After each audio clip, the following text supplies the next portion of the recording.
everyone, welcome to Riff on This, candid conversations behind the music in Florida. And if you know anything about Florida or music, you know this is a big old state and we have a ton of talent. But we're here for all of the juicy details and amazing stories flowing through all the genres in Sunshine State. I'm your host, Samara Kokinas, taking a break from the weather to catch a musical vibe with you.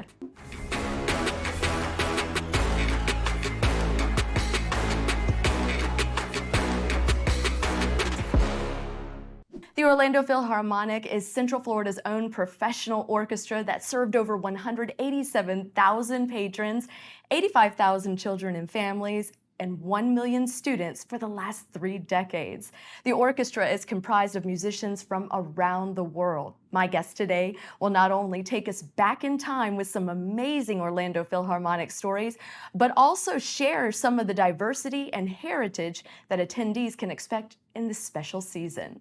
Let's welcome an original founding board member and hornist, Mark Fisher, alongside clarinetist Suki Jang to the show. Thank you both for spending some time on set of Riff on This with me today. Thank you so much for being here. Pleasure. Pleasure, yes. Thanks for having us. Oh, no, it's my pleasure for sure. I mean, the Philharmonic is just one of those things that I feel like everybody needs to experience live orchestra music. I mean, it's moving, and to hear live music played in such a way, I mean, it is just, gives me chills thinking about it. So let's get a little bit more details about you two here, and we'll start with Mark, and we'll talk about what have you done, what do you exactly do for the Orlando Philharmonic, and what have you done in the past as well? Well, currently I'm the second French horn player, or second hornist, with the orchestra, which is great. Previously, I was in the administration, serving both as general manager and later as director of artistic operations for many years. I think it adds up to 24 years in total. Wow. Since 1996. And I'm still currently a founding board member with the orchestra. Wow, that's amazing. So you're going to be our historian today, and we'll definitely, of course, talk to you about what it's been like playing your instrument of choice, French horn. But first, let's go over to Mr. Jang. What exactly do you do for the orchestra, and how long have you been here? So I'm very new. So I won my audition for my second clarinet job back in September, and I moved fully to Florida, to Orlando this past January. Wow. And where were you prior to that? In North Texas, actually, in the DFW area. Okay, I'm familiar with the Lone Star State for sure. And prior to that, you mentioned that you were actually from Canada, correct? So I've been in a lot of places. I was born in South Korea. I grew up in Canada, in Vancouver. I went to college in Montreal, and then I've been in Chicago and the FW, and now here in Orlando. Wow. Well, we're glad you're here. The weather is beautiful today. I mean, you know, even if we have a little bit of rain, it's still beautiful, right? As Tom Sorrells would say, life under the palm is just top notch. Okay, so let's talk a little bit about your history, Mark. So what instrument, I mean, when did your love for music begin, and what instrument did you initially start playing? Oh, good question. Actually, my parents were musicians in New York. My dad was in the New York Philharmonic as a horn player, and my mom was a concert violinist. Before I was born, she was the assistant concertmaster with the National Symphony, and actually one of the first females to be appointed to a title post with a major orchestra in this country. Wow. So then when I came along and my brother came along, we moved to New York, and I ended up growing up in Connecticut. So that aside, I started with the piano, and then for a while, when you know the Beatles were the rage, I wanted to be a drummer, and I'm glad that that didn't work out exactly.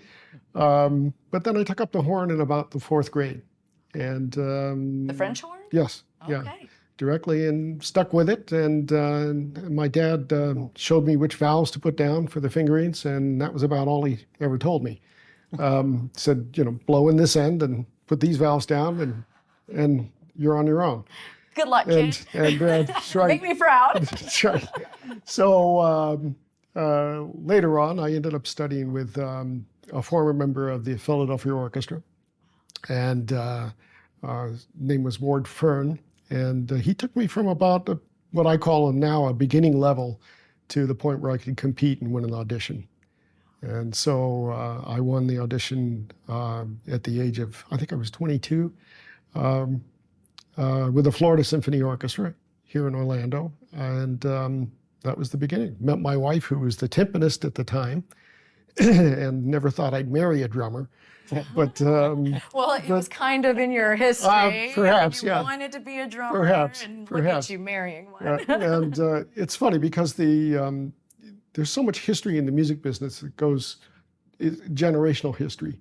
My wife's teacher was in school at the Curtis Institute in Philadelphia with my parents. And so all these people know each other. There's sort of this DNA that came out of the studies at that time. And they were all great musicians. So your home just, you were supported the entire time when you wanted to be a musician. And that's not like many of the people that I've interviewed in the past where, some of their parents were okay with it. Some of them were like, oh, this is so much noise. Or, you really should choose to be a doctor. One of my friends was going to be a DJ. He's very successful now. I mean, very successful. But his mom was like, no, you need to be a doctor. So Of course. that's a wonderful Well, I was fortunate. I was never pushed into it. I was allowed to do it. Yeah. When you are allowed to do what you love, that's when you excel, I think, the most, So in your experience, I mean, you've been with the Orlando Philharmonic Orchestra for 24 years, you said? Well, now it's 30. 30 years. Okay, so you've been there since its inception. Right. How has it changed over the years? I mean, from the beginning when you guys started, in terms of attendance and just the overall growth and the orchestra itself? Well, when we began in 1993, we started as an orchestra that was really a service organization. And our attitude was very entrepreneurial. We had to find a way to try to make whatever we were to become indispensable to the community. And that's was one of the challenges at the time.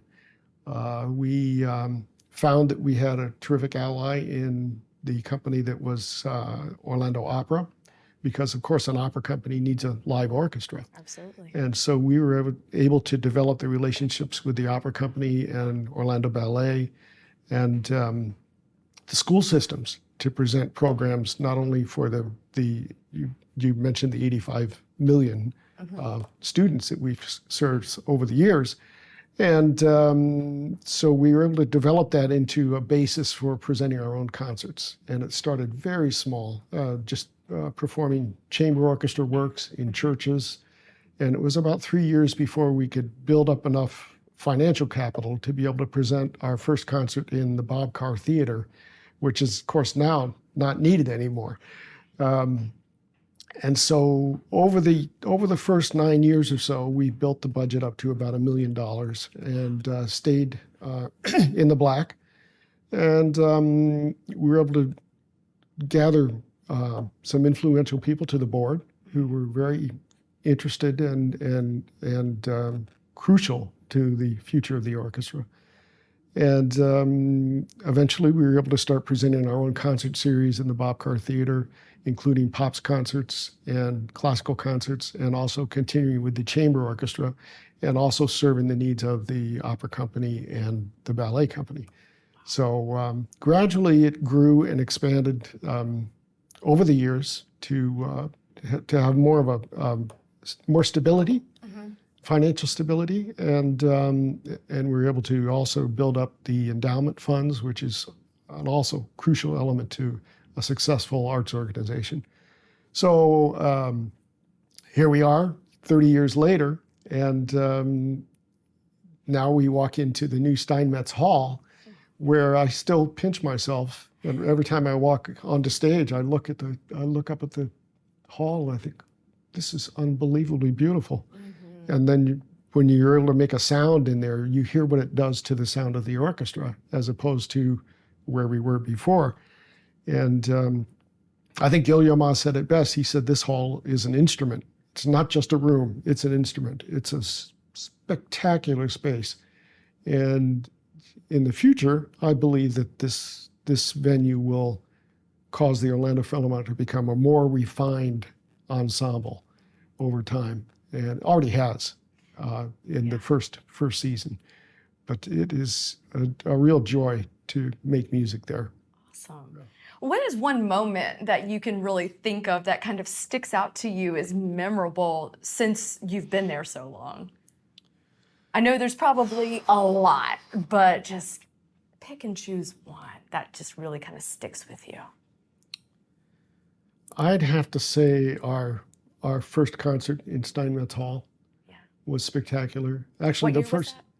Well, it was in March of 2022, and it was just a spectacular event. Gil Shahan played the Beethoven Violin Concerto, and to make music with somebody of that caliber, on that stage was an incredible event. Incredible. I'm sure. And the reaction from all the patrons that attended that night, and how did that kind of feel to you as you sat up there? Well, that's the thing about live music. People who love music of all kinds, they listen to recordings or downloads or whatever it might be, but it's not the same as being in the stadium, in the arena, like a sporting event where you hear the score and the crowd goes wild and you feel the power of the crowd. You feel that in the concert hall as well. You feel it on stage, and we feed off each other as musicians and artists. We depend on one another on stage, and there's a high level of refined teamwork that goes into playing as an orchestra. And then at the end of a concert or the end of a piece, and you hear the reaction of the audience, it's astounding. It really Do you is. get chills? Oh, every time. I also get nervous. Sure. Yeah. Every time. So you're just kind of like, a normal person, so to speak. You get your little bag of nerves, and then you get your chills when it's something amazing. I know when I hear certain people sing, or I hear a certain instrument being played, and it just is perfect. You're like, oh man, it just gives you that feeling like, wow, that's just so perfect. How can that be? Right. And one of the things that makes me most proud is the versatility of the Orlando Philharmonic. Just last weekend, we played a rock and roll show with a Beatles tribute band, classical mystery tour at the Springs in Longwood to a sellout crowd. Wow. And it was a spectacular evening. Perfect weather, by the way. You're welcome. And thank you. And not a drop of rain, small breeze. It was gorgeous. But it was a knockout show. And then this week we start rehearsals with Opera Orlando for the production of Daughter of the Regiment. And so it's a life in music that is wide and varied. We perform every type of music that I can think of, and do it well. And you know what? I've said this plenty of times on this show, good music is just good music. I'm not, I like my certain genres, but I'm very eclectic when it comes to music. And classical and it's definitely one of those that when I'm driving home after a very busy day, I can unwind. There's no voice. It's just all instrument, and it just kind of puts you in that relaxed state of mind. I'm like, okay, I can drive home now. Yep. Especially after a very busy days, but when weather is really cranked up or something. And I also clean my house to classical music. Wonderful. When you put the right song on, it can really make you move. It's It true. really can. It's true. So what can people expect for this season? I mean, I know there's a lot of different shows and series that you guys put on, but this is a special season for you guys. It is. It's been a spectacular season all the way through. One of the highlights was the weekend we had as a guest artist, the great pianist Yu Wang. And she performed a spectacle of repertoire. She performed all the Rachmaninoff piano concertos in one weekend with us. And after she did that with us, she went to the New York Philharmonic and did it, or was it the Philadelphia Orchestra, and did it with them at Carnegie Hall. So I think we were her test run in a way, but it was fantastic. And of course, the hall was full, and it was a spectacle in every way. Even if you were a test run in that hall, to be the test run, yeah. for someone who's about to go play at Carnegie Hall, come on, that's amazing. She's just such a powerhouse to do all that from memory. It's like running three triathlons in a weekend. It's magnificent, and she sounded great, just sounded great, and she's so humble and sweet. Just to be on stage in that sort of an atmosphere is electric. You know, you go home afterwards, you have to pinch yourself and say, that was real. Yeah. You know, to be able to do what you love and then to have those experiences along the way are just like icing on the cake, right? Absolutely. Every single time. It's like additional sprinkles and whatnot. Yeah. Calories, right? Yeah, calories. You know, I know you guys are very diverse. Heritage is a big player with the Philharmonic. Is there any sort of theme moving forward if through the rest of the season that people can expect to see, like different types of heritage being you know, celebrated? Or is there any type of theme? Well, I think the remaining concerts are centered around great orchestral repertoire. Awesome. We've got in a couple of weeks on our Focus series at the Plaza Live, the Dvorak Sixth Symphony, and it's a lovely piece. And Dvorak was a great, well, in some ways, American composer, and it's just wonderful music to sit back and listen to and enjoy. Well, actually, on that program, we're also playing Florence Price's Violin Concerto, and Florence Price is actually she's becoming more well known now. She was one of the big African American classical composers in the past century, and you know, because of American history, kind of forgotten until quite recently. So we are going to be playing her Violin Concerto as well as I think a piece based on Fiddler on the Roof that's been adapted for violin and orchestra. Awesome. But on our last classics concert in Steinmetz Hall, we were also playing a commission piece by I think UCF composition professor Stella Song's. I think it's a commission actually. So I don't remember what the title is because it's a whole new piece and it's going to be a world premiere. But I think the great thing about what our Orlando Phil has been doing this past season has been on these classics concerts or big concerts. We've been playing every single concert. We've been playing some sort of new piece, some sort of commission, and that's a really great way to bring diversity into programming and bringing new music to audiences. Absolutely. It's very true. Otherwise, orchestras run the risk of becoming museums.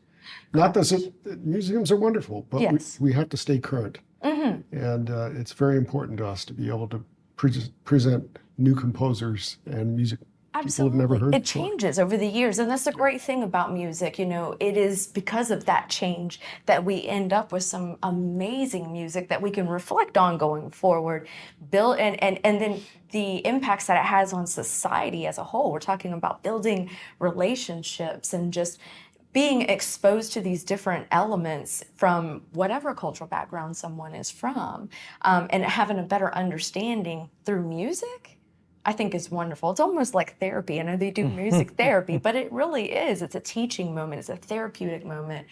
When I need to drive home, my therapy moment. Right. Or drive in traffic, period. Therapy here. People try listening to classical and it'll calm you down.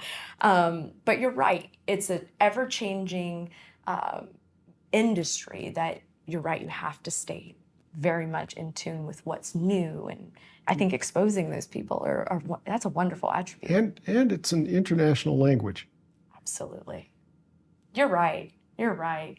Yes, you are so right. Everybody's fluent in that, right? In music. Yeah. To a certain extent. Yeah. To a certain some more than others, you two. You two more than others. Mr. J. I don't know anything about weather, so. No, it's okay. You know, we're all given our one, our thing that we love the most and we excel at, and you two definitely excel at what you do. So kudos to you guys for sure. So you are a clarinetist with the orchestra. Yes. When did you arrive here, and just how has it been? How has your experience been since you've been here? Well, so I am officially the orchestra's second clarinet player. So what that means for listeners who aren't so like versed in the workings of an orchestra, so unlike string sections in which you'll have the first, second violins, cellos, violas, where there might be anywhere between 4 to 9 people all playing the same part. Unlike them, as woodwind and brass players, we all each have a different part. So usually the exposed solos, like if you hear a clarinet solo, that's probably the orchestra's principal clarinet player, the first player playing the solos, while the second players, they contribute more to the harmony and just the full sound of an orchestral wind section. In Mark's case, usually there might be anywhere between 2 to 8 horns on stage. It depends on the piece. Like we're playing Mahler's Fifth Symphony in Steinmetz Hall next month. And how many horns does that? 6 horns plus 6 an horns? assistant. Yeah. Yeah. And an assistant means that it. Well, do you want to? Well, it's sort of the person like the substitute bass runner. Okay. And the assistant takes over some of the what we call the tutti sections that are not solo sections, so that the principal horn can relax for a few seconds and then gear up for the next solo. Yeah, because that piece has a lot of very big horn moments. It is the most spectacular piece I've ever played, and in terms of being a horn player, it's got tenderness, heroics, sadness, elation, everything you can imagine in the music. And Mahler's music is that way anyway. So it just runs the spectrum of human emotion. So it's great. That is. It'll be very exciting. Very exciting. So going back to your original question, so I'm the second clarinet player, though for much of this season I've actually been what we would call the acting principal clarinet player. So I've been playing a lot more solos, exposed solos in the orchestra than I thought I would when I won my audition for this job back in September. But as for how am I finding things here, it's been such a joyful experience playing with the Orlando Philharmonic. Everyone's been so welcoming, including Mark, and it's such a privilege to play music with other musicians who care so much about the music and play at such a high caliber. And also getting paid for it, getting paid for doing that kind of work. It is work because we have to practice a lot. We were just talking before the show, before recording, that what audiences see on stage is just the tip of the iceberg, because a lot of preparation, individual preparation as well as ensemble preparation for our rehearsal, a lot of things go into it that audiences don't generally see.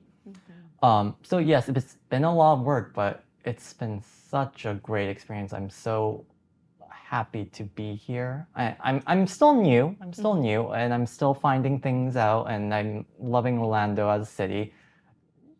The driver is not so much, but the traffic, but otherwise, I've been just loving the city.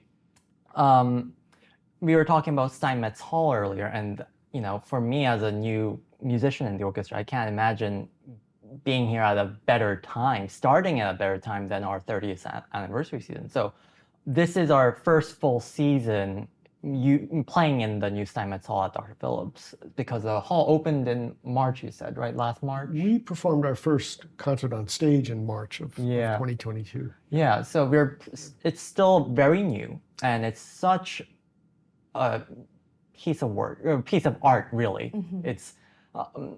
It makes us sound so much better.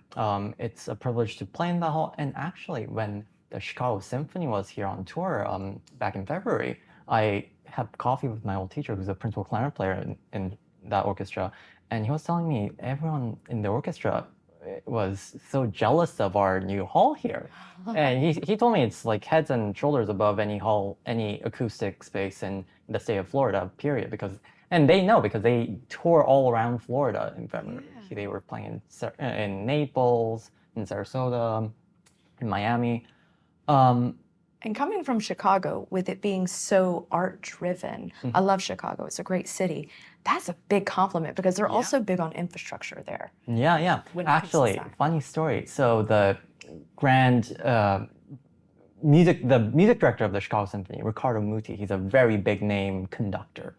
And after the last piece, when the Chicago Symphony played their concert here, he turned around to the audience and he complimented the hall. And the thing is, he's really picky. He's infamous for being picky with concert halls. They built this really fancy new hall in Germany back in 2016, I think. It's called the Philharmonic in Hamburg. And it cost almost $950 million for them to build that hall. But when Muti and the Chicago Symphony went on tour there and they played, Muti apparently said, "I'm never wasting my time here again." What? So, Wow. but after his concert here, he turned around to us in the audience and he complimented the hall. So it's it's like the crown jewel of concert halls that we have here in Orlando, and it's such a privilege being able to perform in it. Wow. So did you start out, what age were you when you started getting into music, and did you start out playing the clarinet? Oh, no. It was a recorder, wasn't it? Yeah. I'm kidding. No, it was. Oh, it was? It was. Look at me. I played the recorder too. We are equal caliber. I found a common bond. I didn't do good at hot cross buns, so okay.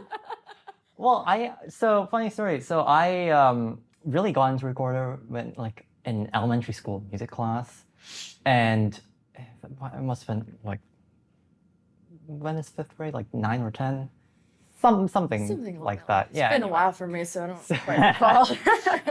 So when I was in middle school and my mother forced me to take band class, I had to pick an instrument. And in my 7th grade mind, I don't know how, I just thought the clarinet kind of looked like a recorder.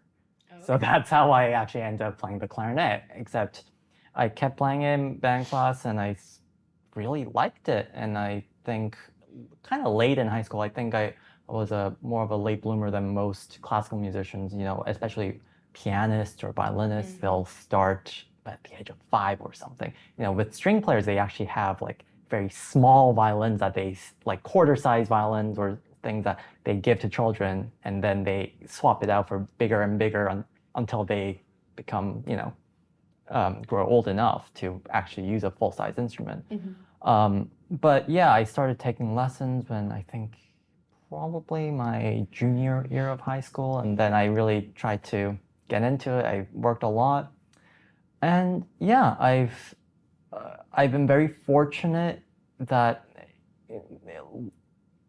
both my hard work and luck kind of intertwined and worked out, and I get to play in this wonderful orchestra in Orlando.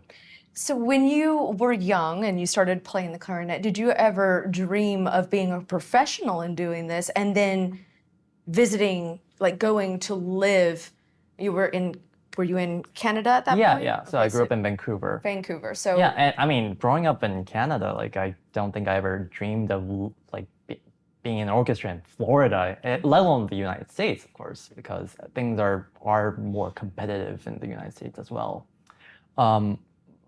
But having lived in so many different places, the whole traveling life of a musician it does come pretty naturally to me, I think, because I've been living in so many different places all throughout my life. Wonderful. So how would you say your cultural heritage has influenced you as a clarinetist, and what is your favorite part about some of the different performances that you would see growing up or hear about growing up that you love the most? So unlike Mark, my parents aren't musicians. I don't have any musicians in my family, and for me, growing up, I didn't really have Asian role models who play the clarinet. There were some, like the assistant principal clarinet of the Chicago Symphony, John Ye. He's a very towering figure in the clarinet world, and he's one of my role models growing up. But there weren't that many people. So it was more of a challenge, I guess, for me to really try to stake my own and really grow to be a musician that I could be proud of being. As for experiences growing up that really stuck with me, I went to see concerts at the Vancouver Symphony, our local orchestra, and there are so many great moments that I remember. How many of these experiences do they actually influence how we become, like the people we become? We never know, right? Because they say like you are the sum of your experiences. But for sure, like the education programs they had in Vancouver, so that I wouldn't have to pay like $100 per ticket. I think I paid $10 to go see a concert for a seat that would cost like $150. That's really important for kids, especially for kids like me who didn't have that much money growing up. So removing barriers to go watch live music and be exposed to great music, it's such a big deal. And the Orlando Philharmonic does so many educational concerts.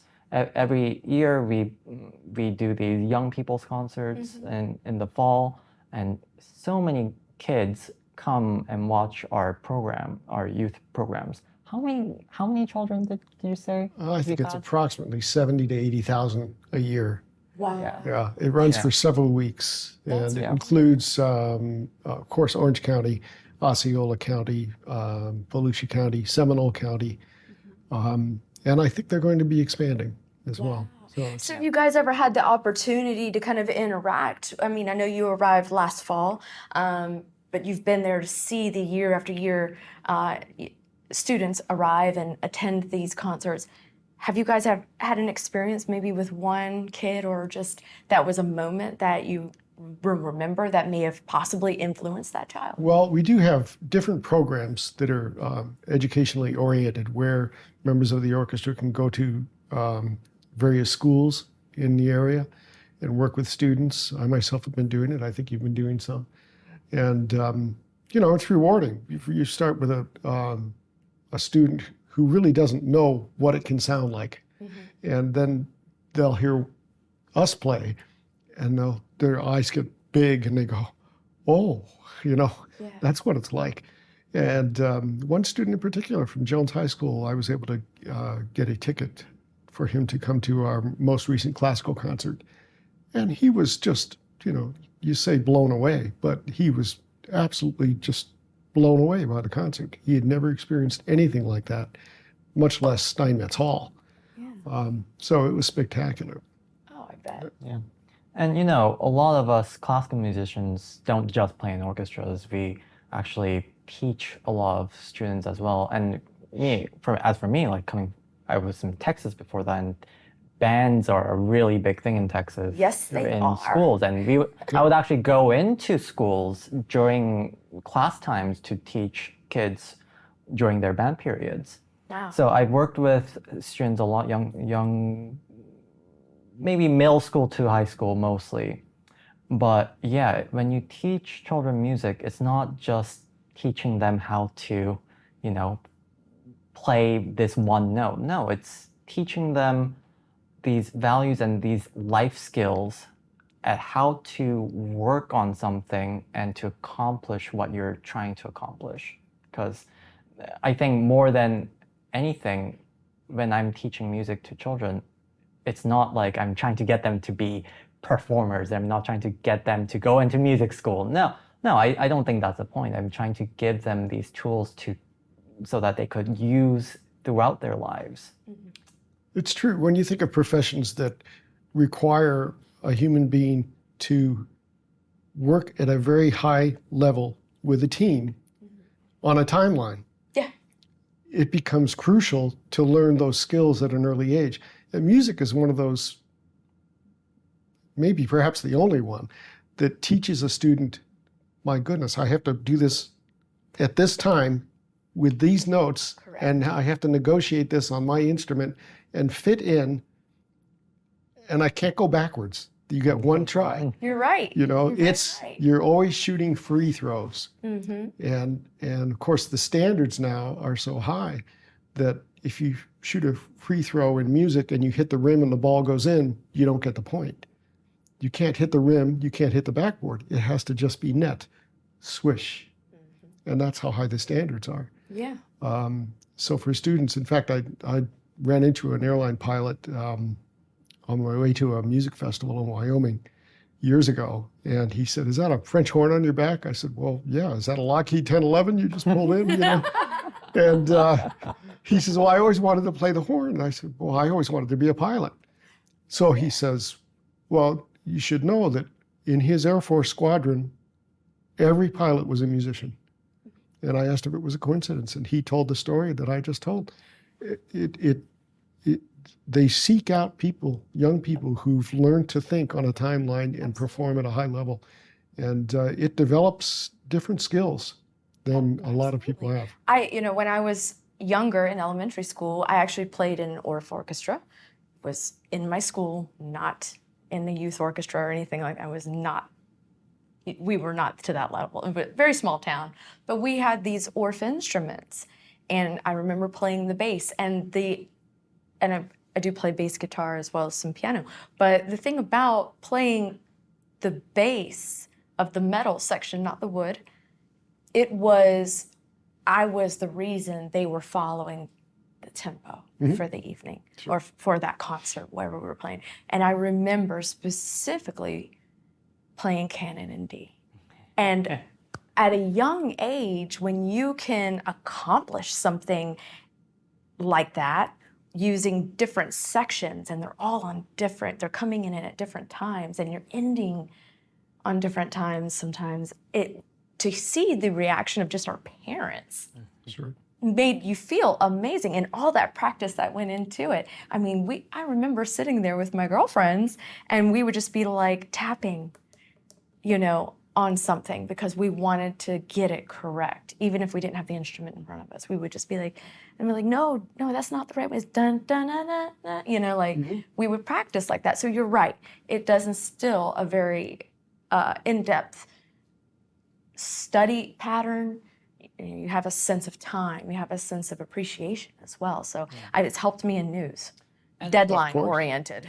Absolutely. Seriously. Well, also, as a performer, I still get nervous. I go up on stage and I get nervous, but I still need to nail my solos. And, so when you're teaching students, not only do you teach all these ways to practice, but also to combat any personal feelings and emotions that might come up when you're doing something important and still try to accomplish what you're there for, which I think applies to so many professions. Absolutely. Your daily life. Your daily life. But, as a veteran musician with the Orlando Philharmonic, it's so great to have someone like Suki come in because, first of all, you get to hear this new person come in and make music. And, of course, we want to see, well, okay, can he play the clarinet? All right, that sounded good. Can he make a phrase? Yes. Does it have a beautiful sound? Does it match? Is it in tune? And all those things happen when this young fellow came in.